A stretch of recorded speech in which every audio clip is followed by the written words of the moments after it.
Joining me now is Technocracy expert and author of The Final Betrayal, Patrick Wood. Patrick, welcome back to the broadcast. Thanks for being with us. Thank you. All right, let's go right away to some good news. We reported it last week, and I want to bring this up with you because you have been tracking and warning about globalism, the New World Order, in quotes, for years and decades. Thank you, President Trump. Thank you, President Trump, for getting us out of 66 or thereabout different globalist organizations. Thank you, Mr. Trump. Indeed. And I think 30 plus agencies of the UN as well. Amen. And he's even talking about maybe we'll have to choose between Greenland and NATO. I would personally like to see us get out of NATO because those guys are dead set on getting us into a war, tripping Article 5. We have to get involved. And nothing against the great people of Great Britain, like our buddy Robert from Great Britain and many others, Peter McIlvena. But at this point, why would we shed any money or blood to save Europe when really all they're about is arresting people for speaking truth and practicing their religion? I know it's really crazy, but if we pull out of NATO, we're basically going to be back where we were after World War II, when it started in the first place, because at this point, Europe cannot support itself, and NATO would just fall apart if we're not a part of it. But that's what I'm saying. At this point, why would we invest blood and treasure to defend Great Britain? They don't stand for biblical, constitutional. I mean, they are a corrupt regime. They are a different animal, but they are really no less corrupt than Cuba or Venezuela. Yes. Great Britain is a corrupt government suppressing liberty, freedom, free speech, conscience. Let's start with this, debanking, okay? Here it is. Debanking hits record in the UK. Listen to this, please. Yeah. As a capitalist, I think businesses only have to do business with people they want to do business with. On the other hand, banks are quasi-monopolists. So it's a very difficult question, isn't it, of how far regulation should intrude? I think that's absolutely right. As a capitalist myself, a good laissez-faire free marketeer, I used to be a lot more relaxed about this. And I think that the market would sort itself out, that sort of Gary Becker style economics. So you think, well, if these banks won't take you, someone else will stand up and do it. They will do better business. They will make more money. Their shareholders will be happier and everything will work itself out because markets are very efficient and that's great. My concern now is that there is so much regulation, leftover regulation from the EU, as we've just heard there, and the kind of terror of getting in trouble and the power of the regulators and all the rest of it. I think I've probably changed my mind, and I think Sir Michael Ellis, who was talking on Nigel's show before, had quite a good idea of making it the law that people are entitled to a bank account or should have a bank account, because that not only gives the protection of that service to people, but also perhaps to the banks themselves. If someone else comes along and says, oh my God, I can't believe you're giving banking services to terrible James Price and Jacob Rees-Mogg, how could you? Well, it's the law, we've got to do it, and it gives them cover as well. And the other difficulty is that our laws seem to me to be singularly ineffective. So both of us, and I don't know if you are as well, James, but the two of us are definitely politically exposed people. That means all our families are politically exposed people, including our siblings' children. I mean, it's very wide. And yet these laws were introduced to deal with heads of state in obscure places of the world ripping off their nation, not to deal with members of parliament opening a bank account for their grandchild. Well, you wouldn't have thought so. I mean, you and I aren't exactly Robert Mugabe, are we? But you might remember that I think we were both in the House of Commons when there was a debate on politically exposed persons, and you had MP, I think from all sides, MP after MP standing up and saying, well, I remember, sorry, I don't want to name her because obviously I'm not in touch with her, but it's a former MP, Conservative MP, who just about the last sort of person you could expect to be an organised criminal. She was standing, this matriarchal sort of figure, standing up, and she said, I banked with the same bank for 40 years, and I've just got a letter saying they're closing my account because I'm a PEP. But the other side, I mean, that is just ridiculous. Equally ridiculous. If I remember rightly, what happened with Nigel Farage's case, he put in it's going back a few years, but from what I remember, he put in a subject access request, and he got all these documents coming back saying that NatWest, because ultimately the decision rested with NatWest, NatWest were debanking him on the basis that he didn't fit in with their ideological view of the world. Yes, indeed. And there were documents which said that. That's absolutely right. We're all in favour of equality and all the rest of it, aren't we all? Well, Funnily enough, at that point, NatWest were closing its last branch in my former constituency. And if they're all in favour of equality, you know what happens when you close a branch? The people you hit are the poor, the elderly, very often people from ethnic minority backgrounds, because they're unable to, you know, if English is your second language, you might not be able to go online. You have to go to a branch. So 500,000 accounts shut down in 2025 alone. Debanking, he mentions Nigel Farage and others that have been debanked. You know, this is in the UK. So tell me again why we should be spending any money and potentially spilling any blood to defend countries involved in NATO. I am for pulling out. I'm with you. I really am. We have to measure the cost, however. Europe is they're in a position right now to fall completely. Who would take them over at this point? You know, that's, you know, maybe Russia will come in somehow. Maybe Nazi Germany will rise up. I don't know.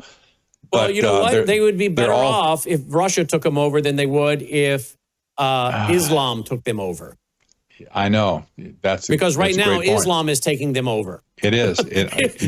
You know, did you ever think you would say that?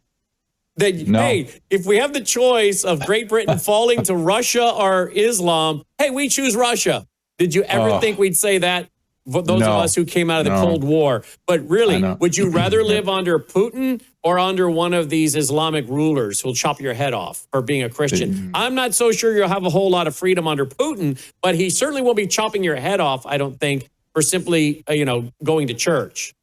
I don't think he likes the Muslims very much. He probably would deal with them. But obviously, Great Britain doesn't want to deal with them. Europe doesn't want to deal with them either. So, you know, you could ask this. You say, well, maybe if they get taken down, they deserve it. You could say that. But maybe if they get taken down, it'll be a warning to America that we need to get our house in order fast. I know. We're already on notice. Well, look at this. Farmland, This is at technocracy.news. Farmland shock. Georgia grower drops 3,000 acres, warns of unplanted ground in 2026. Now, I know that there was a time when we were selling the freeze-dried food so much that we would get 3 semi-truck deliveries in a 4-week period. Wow. 3 semi-truck deliveries in a 4-week period. We could barely keep up with the orders.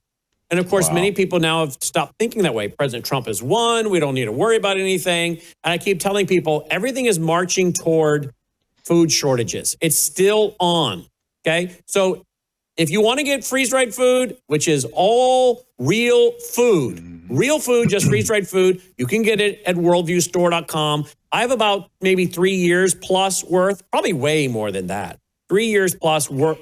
Plus. Because I want to use some of it for bartering if I have to. And the dollar is going down. Gold and silver hitting record highs today. But we have a lower third for it if you want to get it. Worldviewstore.com. Worldviewstore.com. Now, I think food shortages are coming. And I think when you start seeing farmers talking about the fact that they're giving up 3,000 acres and unplanted ground, what that means is not only a dent in our food supply, but now you have less supply. Less supply means higher prices. That's economics 101. Another reason to have freeze-dried food on hand may not be because of food shortages, although I think that's a real possibility, but it may be because of massive inflation. And you're going to say, I'll be a lot better buying freeze-dried food and eating that until the inflation gets under control, even if I have to spend a year or two eating freeze-dried food, which again, this is real food. We've made it and put it in front of people. They didn't know they were eating freeze-dried food. But people are going to be wishing they had bought freeze-dried food the way many maybe are wishing they'd bought gold and silver. They're going to be wishing they bought freeze-dried food because either the supplies are not there or the price is so exorbitant. They're like, if I had bought food when it was cheaper, I wouldn't be in this situation. That's my personal opinion. But when you have headlines like you have right here, this is not a good sign, Patrick. Your thoughts, please? Well, indeed. You know, I have a very strong farming background. I studied agriculture in college. I farmed for several years in my early life. And when my mom passed, I took over the farm and somewhere around 2000 for a few years until I sold the land. So I understand what's going on with agriculture, and this I really identified with this farmer, and I think his name was Harold. Alex. I can understand exactly what he's talking about. He shed all of his leased land, and the farmers or the tenants or the people who owned that land. He was a tenant, but he leased the land to farm on, and he just basically had to tell those people, "Good luck, find somebody else." And by the way, I can't do it. How many of those people that are renting out their farmland are older ladies whose husbands have died? Yes, okay, exactly. And they rent out the land because their husband is no longer around to work the land. He was a farmer. Now she can't oversee an operation like that. She doesn't want to oversee an operation like that. So she leases it out to a farmer and gives her income. But more importantly, she uses it to maintain the farmland. If she doesn't have an agreement with the guy renting it, someone's got to keep the ditches cleaned out, make sure you got your drainage issues dealt with on the land.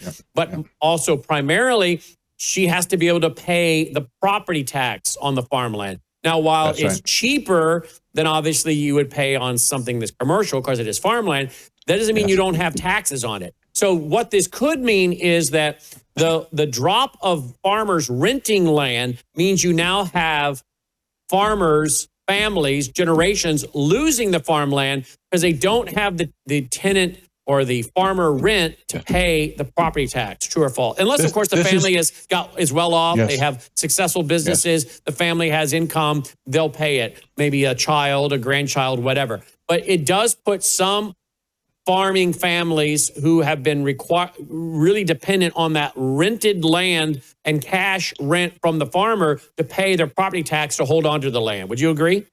I would agree with that. And lots of these people who own the land, they were formerly probably the farmers of the land. But when things got tight for them, they couldn't afford the equipment. And that's why they ended up renting their land to another farmer in the area who did have the equipment. Who was a big farmer?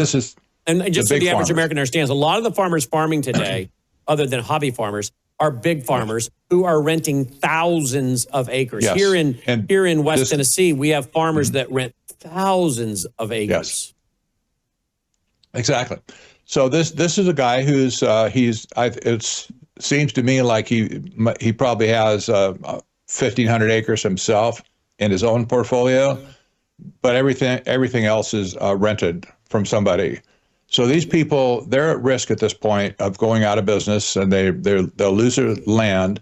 They'll also be sitting ducks for organizations, NGOs like Nature Conservancy to come in and say, it's time for you to make an estate plan and give the land to us in trust. We'll give you a life estate. You can stay there in your house, et cetera, et cetera. When you die, we'll take the land over. This has been going on all over America for at least 30 years at this point. All right, what's the latest you're hearing from Keir Starmer? I thought I just saw a clip by Keir Starmer. Here we go. Let's see what this moron has to say. What's the latest this idiot's saying? Here we go. 400 people now have been arrested. 100 have been charged, some in relation to online activity, and a number of them are already in court. And I'm now expecting substantive sentencing before the end of this week. That should send a very powerful message to anybody involved, either directly or online. Wow. Wow. This dude's a fascist? I mean, is he not? Is he not a fascist? Mussolini would like this guy, wouldn't he? Well, Starmer's a member of the Trilateral Commission. You have to remember that. He has this mindset that the world belongs to him and them. And, they have this master plan they've been working for over 50 years, and it's undeniable. But yet this is the mindset that they had in the beginning, and we see it all over the place with, like what he just said.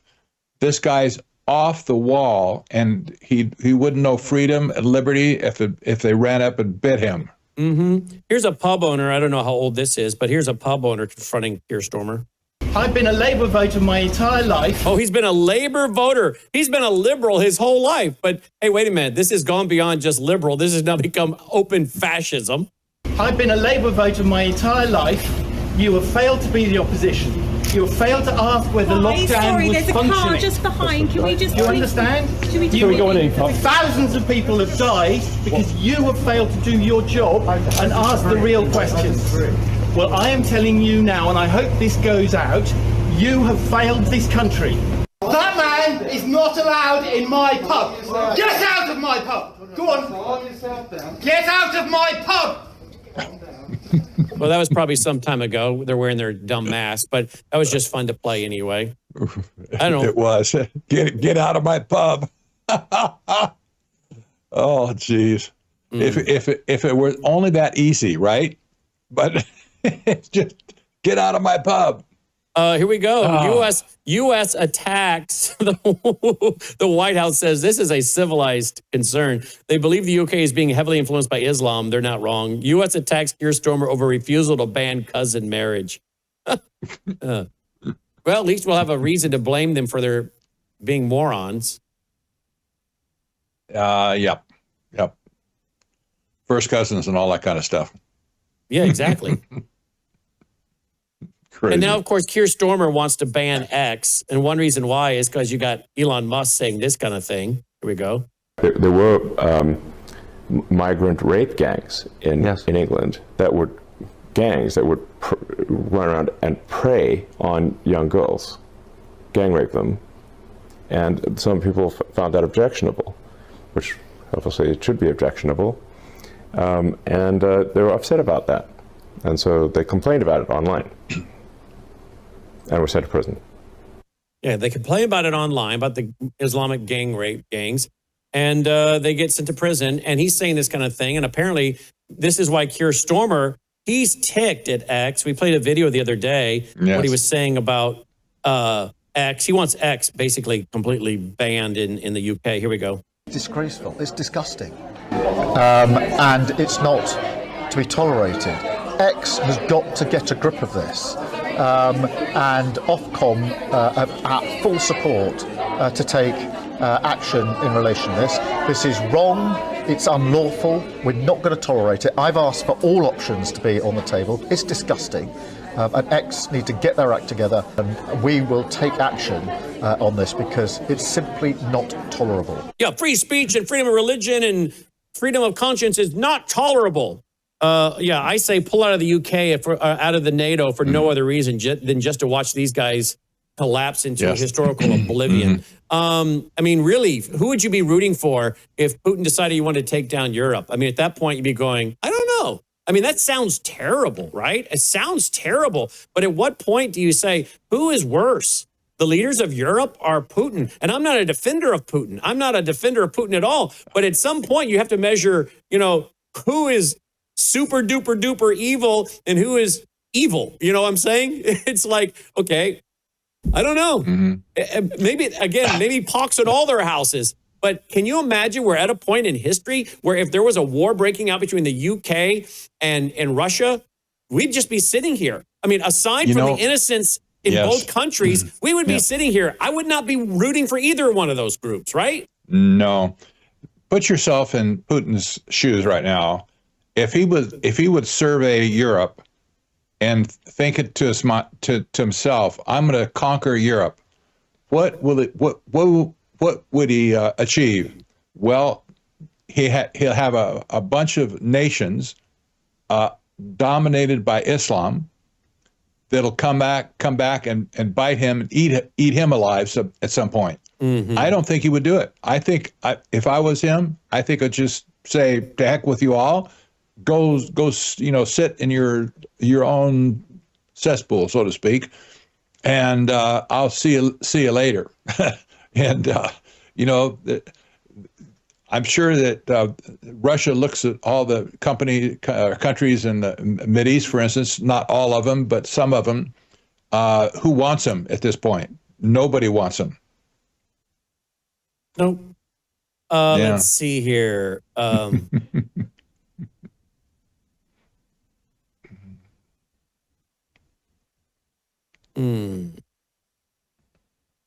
What else do we got? There's so much news. I was debating whether to go there or not, but I won't just for the sake of time. Let's see, what else do we have? The bankers. How many of these guys leading countries now are formerly bankers, big bankers? What isn't the current leader of Canada a former big banker? Yes, he was. Okay. Are there any other leaders, Keir Starmer or any of these other guys formerly big bankers? Not him, but there's several members of the Trilateral Commission who have been involved with central banks who are still active in government. What's the lady over in Europe? I call her Coretta Deville. What's that woman over there that's for all cracking down on free? Ursula, yeah. Wasn't she a big banker?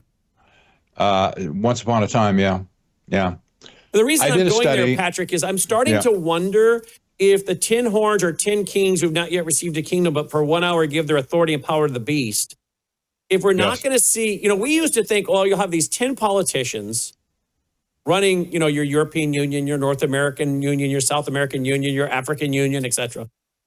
As the UN, the Club of Rome, and the UN Commission have laid out their 10 divisions of the world, which fit perfectly with Daniel and Revelation. I'm wondering if, we used to think, okay, these will be 10 leaders that are actually controlled by the presidents and the heads of their central bank, the president of the European Central Bank, the president of the North American Central Bank. I'm starting to wonder if some of these leaders won't be controlled by the central bank leaders. They will be the central bank leaders. That you're going to see more and more of these leaders move from the central banks to becoming the leaders. Right? Yes. Let me give you some evidence to back that up. I did a study about a year ago to analyze the membership of the Trilateral Commission to determine where the big banks sat on what the members that were involved in the central banks, big banks like J.P. Morgan and Chase, et cetera.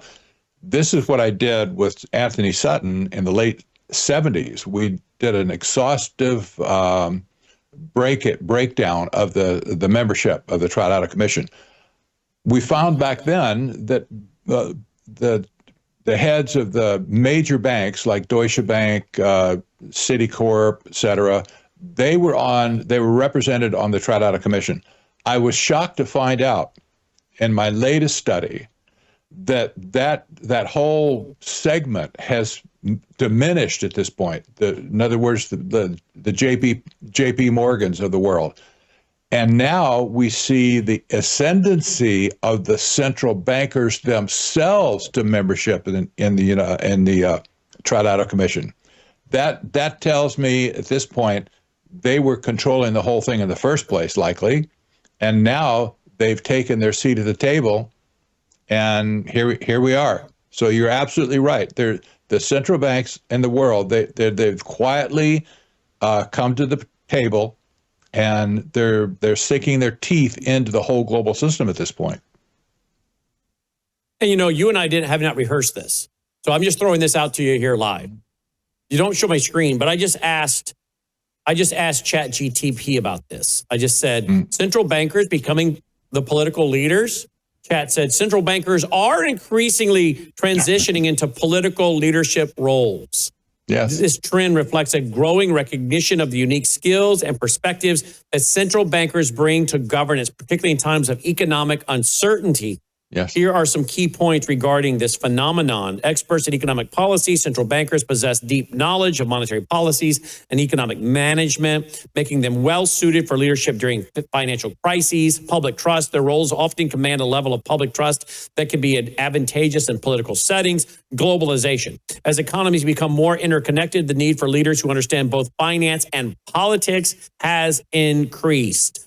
Examples of the transition, they mentioned Mark Carney, former governor of the Bank of England, and now, of course, Prime Minister of Canada. Other leaders, several other bankers have made similar transitions, indicating a trend where financial expertise is valued in political arenas. Again, we have not rehearsed this. Okay, we're just freely talking here. And I had been watching this and thinking to myself, this kind of fits in with Bible prophecy. I asked you what you thought. You, of course, said you've done an extensive study on this. I did not know that. We asked AI instead of AI saying, oh, that's conspiracy theory, you know, because they'll do that. You know, AI will say that's the stuff of conspiracy theories. There's no proven, you know, data on this topic, but theories. No, it didn't do that. It said, oh, yeah, this is a growing trend. Again, this is why what we do here and what you do and our other broadcast partners is so unique, because we're keeping our eye on all of the trends in the area of law and science and economics and history and family and social issues and education and religion and national security in regards through the lens of a Christian, biblical, eschatological, dispensational worldview, if I dare say, because that's the way to look at it. Studying the Bible in context, Scripture to interpret Scripture, Scripture to understand Scripture, and then we take the Scripture, the 10 horns or 10 kings who have not yet received a kingdom, but who for 1 hour will give their authority and power to the beast. We go, all right, you got 10 federations. We see that in Daniel 2, Daniel 7. Revelation describes this, Revelation 13. Okay, now let's look and see what's happening. Wait a minute. Could the bankers transition to becoming the leaders? I mean, this is what we're doing here is what I think we're supposed to do as people who are to understand the times. Jesus chided the religious leaders of his day because they could discern the weather, but not the times. The men of Issachar, that tribe was called wise because they understood the times and knew how God would have them to respond. What we just did is exactly what makes our broadcast platform so unique because of our partnership with guys like you who can just talk about this stuff, not knowing what pitch I was about to throw at you. Yeah, exactly.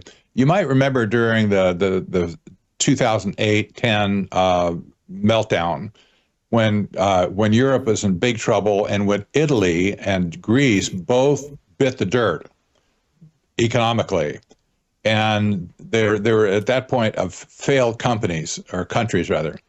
The EU sent in people to manage their countries as prime ministers for a time, then they left afterwards. But the people that he sent in, one to Italy was Mario Monti. He was formerly a central banker in Europe.